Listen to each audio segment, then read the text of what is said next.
ونصلي ونسلم على رسوله الكريم وعلى آله وأصحابه أجمعين أما بعد أعوذ بالله من الشيطان الرجيم بسم اللہ الرحمن الرحیم۔ ناظرین و سامعین السلام علیکم ورحمۃ اللہ وبرکاتہ۔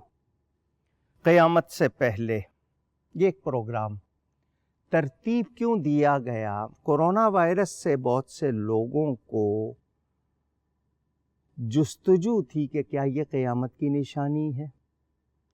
وبائیں قیامت سے پہلے آئیں گی، زلزلے آئیں گے، فساد ہوں گے، تو وہ جاننا چاہتے تھے۔ تو احادیث کی روشنی میں، صحیح روایات کی روشنی میں یہ پروگرام ترتیب دیا گیا کہ آپ کی معلومات بھی ہو جائیں، اور یہ نشانیاں سن کر معلومات میں اضافہ جہاں ہوگا وہاں ہم اپنے آپ کو سنبھالنے، سدھارنے کی طرف بھی توجہ کریں گے کہ میں اور آپ سب اپنی اپنی کمزوریوں، خامیوں پر قابو پائیں۔ اور ہمیں یاد ہے ایمان کی اہمیت، ہمیں یاد ہے نیکی کی اہمیت، تو ہم نے ایمان مضبوط کرنا ہے، نیکیاں کرنی ہیں، بھلائی کرنی ہے، رمضان میں اور زیادہ کرنی ہے۔ اللہ تعالی ہم پر کرم فرمائے۔ ذکر جاری تھا سیدنا عیسیٰ علیہ السلام کا۔ انبیاء کرام بڑی شان والے ہوتے ہیں۔ حضرت عیسیٰ علیہ السلام کلمۃ اللہ، روح اللہ، رسول اللہ، یہ کہتے ہوئے تشریف لائے تھے وَرَسُولًا إِلَىٰ بنی اسرائیل، میں بنی اسرائیل کی طرف اللہ کا رسول بنایا گیا ہوں، اللہ نے بھیجا ہے۔ ان کا زمانہ نبوت ختم ہو چکا، بار بار آپ سے کہہ رہا ہوں، وہ نبی ہیں مگر نبی بن کر تشریف نہیں لائیں گے، کیونکہ زمانہ نبوت ختم ہو چکا۔ وہ رسول اللہ صلی اللہ علیہ وسلم کے امتی بن کر زمین پر رہیں گے تشریف لانے کے بعد۔ ان کا آسمانوں پر زندہ موجود ہونا یہ یقینی بات مسلمان کا ایمان ہے اور ہر کوئی مانتا ہے۔ حضرت عیسیٰ علیہ السلام تشریف لائیں گے تو حضرت امام مہدی بھی ہوں گے، میں نے آپ کو بتایا، بہت برکتیں ہوں گی، خوشحالی ہوگی، نفرتیں ختم ہو جائیں گی۔ یہ نفرتیں ہم کو بہت مارتی ہیں۔ ایک بات کرنے لگا ہوں، ذرا توجہ دیجئے گا۔ یہ جو چہرہ ہے ہمارا، آنکھ، کان، ناک، زبان، یہ سب بہت قریب ہے، آپ یوں کہہ لیجئے ایک ہی محلے میں ہے۔ آنکھ کا کام دیکھنا، کان کا کام سننا، ناک کا کام سونگھنا، زبان کا کام چکھنا۔ اگر آپ اپنی زبان باہر نکال کے ناک سے لگائیں، پریکٹس نہ کیجیے گا، سمجھانے کے لیے بات کر رہا ہوں، تو ناک سے لگ جائے گی، مگر ایسا نہیں ہوگا کہ پھر ناک چکھنے لگ جائے اور زبان سونگھنے لگ جائے۔ یہ چاروں ایک ہی محلے میں قریب مختلف ہیں، مخالف نہیں ہیں۔ شاید میرا جملہ سمجھ آیا ہو، مختلف ہیں، مخالف نہیں ہیں، ایک دوسرے کے کام میں دخل نہیں دے رہے۔ ہاں، نقصان پہنچائے کسی ایک چیز کو تو دوسری چیز پر اس کا اثر جاتا ہے۔ کیا مطلب؟ پھر سب متاثر ہوتے۔ کہا نا مسلمان مل کر ایک جسم کی طرح، کسی ایک حصے میں تکلیف ہو پورا جسم درد محسوس کرتا ہے۔ نفرتیں اچھی نہیں ہوتی۔ اور مسلمان قوم کیسی قوم ہے؟ رنگ کی بنیاد پہ نہیں، زبان کی بنیاد پہ نہیں، ذات پات کی بنیاد پہ نہیں، علاقے کی بنیاد پر نہیں، یہ قوم ہے نبی پاک سے تعلق کی بنیاد پر، توحید و رسالت کی گواہی کی بنیاد پر، ایمان کی بنیاد پر، دین کی بنیاد پر۔ لمبا پست قد ہے یا گورا ہے، کالا ہے، سرخ ہے، پیلا ہے، کوئی زبان بولتا ہے، کسی کو تلخی پسند اور کسی کو شیرینی پسند، کوئی نمکین یا ترش پسند کرے، یہ نہیں، لباس نہیں، سب بنیاد ہیں ایمان کے حوالے سے۔ تو ہمیں نے نفرتیں بنا لی اتنی اور اس قدر بڑھا لی. جو اصولی باتیں ہیں ان میں تو کوئی مفاہمت نہیں ہو سکتی. کوئی اللہ تعالیٰ کی، رسول پاک کی، قرآن کی، اہل بیت کی، صحابہ کی توہین کرے تو لازمی بات ہے وہ ناقابل برداشت ہے، اس پہ تو صلح نہیں ہو سکتی. لیکن بہت سی باتوں پر ہم نے ایسے جو فروعی ہیں، جو اصولی ہے ان کی نہیں کہہ رہا، فروعی بھی جھگڑے اور ان میں اس قدر اختلاف کے اپنے مخالف کو برداشت ہی نہیں کرنا. تو ہم کہیں مختلف کہیں مخالف، لیکن آج ہمارے درمیان نفرتوں نے بڑی اونچی اونچی دیواریں بنا لی ہیں. یہ نفرتوں کی دیواریں اتنی اونچی ہو گئی ہیں، میں کیا بتاؤں آپ کو. حضرت عیسیٰ علیہ السلام تشریف لائیں گے، امام مہدی تشریف لائیں گے، یہ چیزیں ختم ہو جائیں گی الحمدللہ. اللہ والوں کی کتنی برکت ہوتی ہے، سبحان اللہ. ایک پیر کے مرید ہوں، وہ سارے اکٹھے ہو جاتے ہیں، ایک استاد کے شاگرد ہوں اکٹھے، تو ہمیں کوشش کرنی چاہیے ہمارا کردار ایسا ہو، بولنا نہ پڑے، لوگ دیکھ کے کہیں کہ جی ان جیسے ہو جاؤ. یہ ہمارا حال ہونا چاہیے تھا مگر ہے نہیں.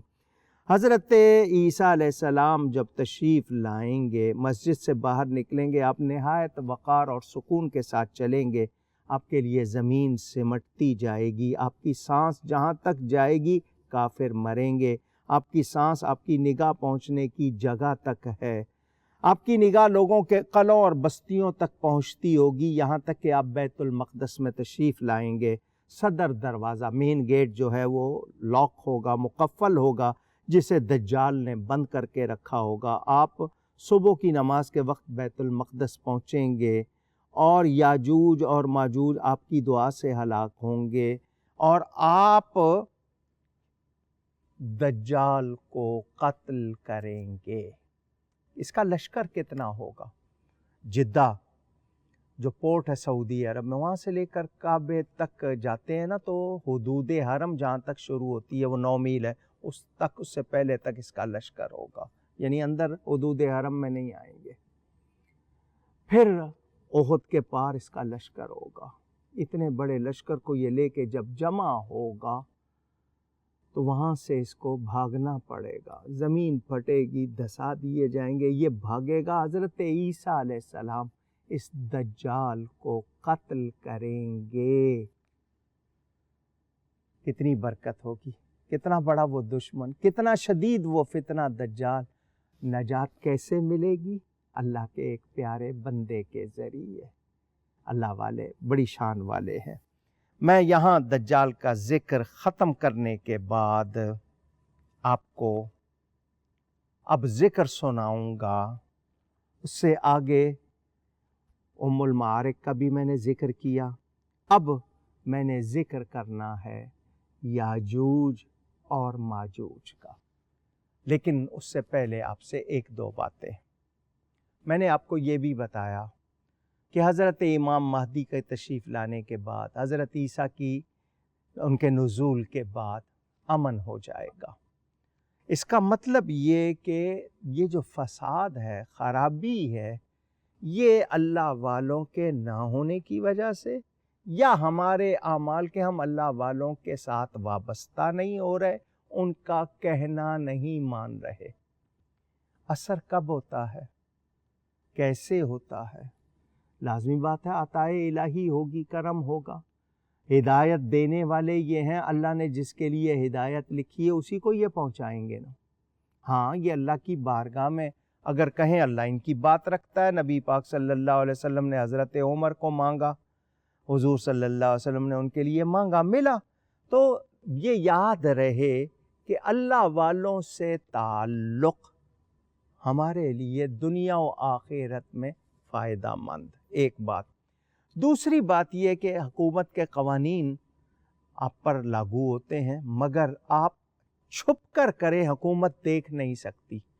آپ کے بیڈ روم میں ان کا کیمرہ نہیں ہے، یا آپ کے گھر کے اندر ان کے کیمرے نہیں ہیں. باہر ہو سکتے ہیں، اندر نہیں ہے. بند کمرے میں آپ کوئی خطا کریں، گناہ کریں، گورنمنٹ کی آنکھ نہیں دیکھ رہی، اللہ دیکھ رہا ہے. اللہ والے اللہ کی عطا سے دیکھتے ہیں. میں نے یہی آپ کو بات سمجھانی ہے. کورونا وائرس کو نہیں دیکھ پا رہے آپ، مگر وہ رب جس نے ہر بیماری کی دوا بنائی ہے، بیماری اس نے بنائی ہے، لکل داء دواؤں، دوا بھی بنائی ہے، اس تک پہنچنا، اس دوا تک پہنچنا وہ بھی اللہ کی عطا سے ہوگا. اور اس دوا میں شفا ہوگی تو مجھے پہنچے گی. اللہ اس کی شفا روک لے مجھے نہیں پہنچے گی. چھری کاٹتی ہے نا، حضرت اسماعیل کو نہیں کاٹا، اللہ نے اس سے وہ طاقت روک لی. آگ جلاتی ہے، حضرت ابراہیم کو نہیں جلایا، اللہ نے وہ طاقت روک لی. تو دوا بھی کب اثر کرے گی؟ جب اللہ چاہے گا. تو میں اور آپ جو ڈر رہے ہیں نا، احتیاطی تدابیر، یہی تدابیر قیامت کے لیے بھی سوچ لیجئے نا. ابھی میں قیامت سے پہلے کیوں نہیں توبہ کر لیتا؟ میں کیوں نہیں اپنے احوال درست کر لیتا؟ یہ بہت ضروری بات میں نے آپ تک پہنچائی. ذکر کروں گا اب یاجوج اور ماجوج کا، مگر پہلے یہ کہ میرے سے مراد ہر وہ شخص جو ایمان کا دعویٰ کرتا ہے اپنی حالت کو جانچے. کیا واقعی ہم ایک مسلمان والی زندگی گزار رہے ہیں؟ میرا لباس، میری وضاقت، میرا رہن سہن، میری تہذیب کیا واقعی اسلام والی ہے؟ مجھے اور آپ کو سوچنا ہے. ہماری خواتین کو فیشن بہت جلدی وہ کیچ کرتی ہیں. کون سا فیشن دیا جا رہا ہے؟ کیا اس سے آپ کی شرم و حیا نکال لی گئی ہے؟ آپ قبول کرنے سے پہلے، اس فیشن کو اپنانے سے پہلے دیکھ لیجئے ہم کیا بولتے ہیں، کیا کھاتے ہیں، کیا طرز اختیار کرتے ہیں. یہ غیروں کی بہت سی چیزیں ان کا مشنری ورک ہے اور ہم بے دھیانی میں ان کو اپنا لیتے ہیں. تو قیامت کی نشانیاں ہیں یہ کہ ہمیں نبی پاک صلی اللہ علیہ وسلم کی ادائیں پیاری نہیں ہوں گی، اللہ اور اس کے رسول کی تعلیمات پیاری نہیں ہوں گی. غیروں کی پالیسیاں اپنا لیں گے، ان کی تہذیب اور فیشن اپنا لیں گے. یہ بھی تو قیامت کی نشانی ہے. کورونا وائرس سے ڈر کے ماسک بھی پہن رہے ہیں، چہرے ڈھانپ رہے ہیں. وہ ملک بھی ہے نا جو چہرے ڈھانپنے پر، یعنی اسکارف اور حجاب اور نقاب پر جرمانے عائد کیے تھے جنہوں نے، اب وہی ہے نا جو نہ پہننے پہ جرمانے کر رہے ہیں. ٹکرائے تھے نا آپ نیچر سے، آپ نے قدرت سے مقابلہ چاہا تھا نا، تکبر آپ کا بہت بڑھ گیا تھا نا. کشمیریوں کو آپ نے کون سے ظلم اور ستم سے محروم رکھا ہے؟ سارے ظلم تو کیے ہیں ان پر، کون سی کسر رکھی ہے آپ نے؟ پھر وہی چیز لاک ڈاؤن وہاں کیا تھا نا، آپ کے پورے ملک میں ہوا. اور نزلہ کس پر ہے؟ مسلمان پر. تو اے مسلمان اتنا مضبوط ہو جا، اللہ سے ڈرنے والا ہو جا کہ تجھے یہ دنیاوی لوگ نقصان نہ پہنچائیں. عرش والے سے تعلق مضبوط کر لے تاکہ فرش والے تیرا کچھ نہ بگاڑ سکے. اللہ کا بندہ بن جا. اللہ سے بڑی یا اللہ جیسی کوئی طاقت نہیں، بڑی ہونا تو دور کی بات، برابر ہونا تو دور کی بات، اس جیسی کوئی طاقت نہیں. تو جو اس کے پیارے بن جاتے ہیں، اس کے فرما بردار بن جاتے ہیں، اللہ تعالی ان کے لیے فرماتا ہے کیا کہ میں اپنے بندے کے گمان کے ساتھ ہوں. انا عند ظن عبدی بی، جیسا بندہ میرے لیے سوچتا ہے میں اسی طرح اس کے ساتھ کرتا ہوں. تو ہم اللہ کے فرما بردار بن جائیں گے تو دعاؤں میں بھی اثر ہوگا. ہماری غذا پاک ہوگی تو زبان پاک ہوگی، پھر دعا کامیاب ہوگی. تو مجھے اور آپ کو قیامت کی نشانیاں یاد رکھتے ہوئے یہ بھی خیال رکھنا ہے. میں بار بار کہتا ہوں، اپنی کمائی حرام نہ بنائیے. آپ کہیں گے وہ کیسے؟ مثلاً ڈیوٹی کا ٹائم آپ کا 8 گھنٹے ہے، آپ 4 گھنٹے اس میں کر رہے ہیں، 4 گھنٹے ڈیوٹی نہیں کر رہے، تو آپ کی کمائی کہاں سے حلال ہے؟ آپ دفتر جا کے کام نہیں کر رہے، گپوں میں، چائے پینے میں ادھر ادھر وقت گزار رہے ہیں، آپ کی کمائی کہاں سے حلال ہو رہی ہے؟ آپ وقت پر پورا کام نہیں کر رہے، ٹال رہے ہیں، ایک دوسرے شخص کو چکر پہ چکر لگوا رہے ہیں. آپ اپنے اوپر کیا کچھ لے رہے ہیں؟ کمائی حلال نہیں ہوئی. آپ نے اس لقمے کو پاک نہیں رہنے دیا، حلال نہیں رہنے دیا. تو یہ بھی تو قیامت کی نشانیاں ہے نا کہ ہم لوگ لاپرواہ ہو گئے. ہمیں دین سے دوری ہو رہی ہے. تو آج سوشل ڈسٹینسنگ کی بات کر رہی ہے. یہ تن دوری، اپنا تن ایک دوسرے سے دور رکھو. کیوں فاصلے کر دیے یہ؟ کبھی سوچا آپ نے؟ ہمیں اللہ تعالی معاف فرمائے. قیامت کی نشانیاں سنتے ہوئے ہم خیال رکھیں کہ ہم نے بھی ایک دن اللہ تعالی کی بارگاہ میں پیش ہونا ہے، اور ہمیں پیش ہو کر اللہ کے حضور جواب دینا ہے. میں حضرت عیسیٰ علیہ السلام کی آمد کا تذکرہ بھی کر چکا، بہت تفصیل میں نہیں گیا. وہ آئیں گے زمین پر، وقت گزاریں گے رسول پاک صلی اللہ علیہ وآلہ وسلم کے امتی کی طرح. اللہ وہ وقت خیر سے لائے اور ہمیں ایمان کے ساتھ رکھے، ہمارا ایمان ضائع نہ ہو. یاجوج ماجوج کے لیے ایک جملہ سن لیجئے، گفتگو اگلے پروگرام میں کروں گا. یہ ان کا ذکر سورہ الکہف پارہ نمبر 16 میں بھی ہے، اور سورہ انبیاء یہ جو پارہ نمبر 17 اس میں بھی ہے. آیت نمبر 94 سورہ کہف کی اور آیت نمبر 96 سورہ انبیاء کی. یاجوج اور ماجوج، انگلش میں گوگ اور میگوگ یہ کہتے ہیں. اگلی نشست میں ان پر گفتگو شروع کروں گا. مجھ سے گفتگو میں کوئی غلطی ہوئی ہو، اللہ کی بارگاہ میں توبہ کرتا ہوں. بہت شکریہ. والسلام علیکم ورحمۃ اللہ وبرکاتہ.